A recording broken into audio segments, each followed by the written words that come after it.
नमस्कार मंडळी, आज आपण पाहणार आहोत रेरा कायदा. रेरा कायद्याच्या संदर्भामध्ये आपण थोडक्यात माहिती घेणार आहोत. नमस्कार, मी ॲडव्होकेट प्रशांत कोकरे आणि तुम्ही पाहताय लीगल वर्कशॉप प्रॉपर्टी लॉ. घर खरेदी करताना आपल्या सुरक्षेसाठी सरकारने रेरा कायदा लागू केला आहे. जर अजूनही अनेक लोकांना याची माहिती नाही, रेरा कायद्यामध्ये सर्वात महत्वाच्या गोष्टी कुठल्या बघायच्या ते आपण बघू.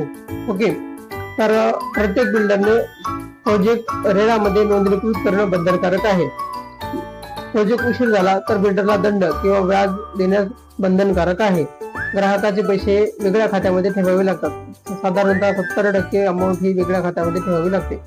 जाहिरात चुकीची झाली, चुकीची माहिती दिली तर त्यांना कडक कारवाई करण्यात येते.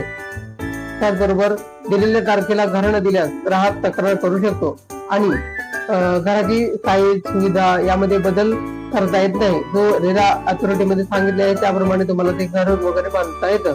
त्यानंतर तुम्ही ऑनलाईन तक्रार करून न्याय मिळवू शकता. आणि त्याचबरोबर एजंट जे असतात त्या एजंटलाही रेरा नोंदणीकृत करणं आवश्यक असतं. यातून बिल्डर पळ काढू शकत नाही. हे तुम्हाला माहित होते का? हे माहिती असल्यास नक्की कमेंट मध्ये टाईप करा.